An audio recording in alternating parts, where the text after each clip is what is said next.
members of the subcommittee. I want to thank you for the opportunity to testify today in my personal capacity. My name is Greg Xethalis, and I am the General Counsel of Multicoin Capital, a registered investment advisor focused on the digital asset ecosystem.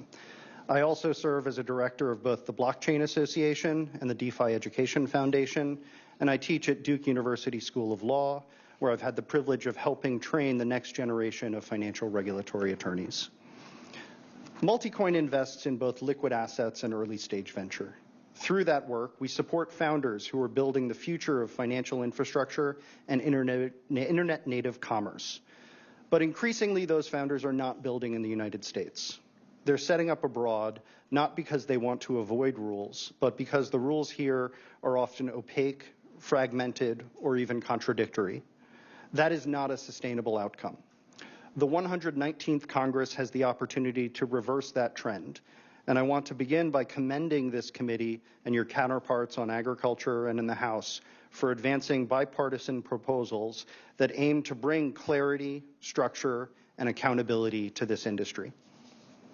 The House's Clarity Act and the Senate's prior iterations of the Responsible Financial Innovation Act are serious, thoughtful proposals, as are the market structure principles released by members of this committee earlier this morning. The House and Senate proposals are not competing. They're complementary. Together, they provide a framework for regulating centralized intermediaries, as well as two essential ingredients in understanding the taxonomy of digital assets. First, a maturity test grounded in decentralization and functionality that helps determine when a token no longer relies on the efforts of an identifiable third party. Second, a legal recognition that a token offered in an investment contract is not itself a security. It's the transaction and the context of that transaction that matters. This is important. The current state of affairs, where almost every digital asset transaction is subject to second guessing and nearly all innovation has been met with enforcement threats, that has produced a chilling effect.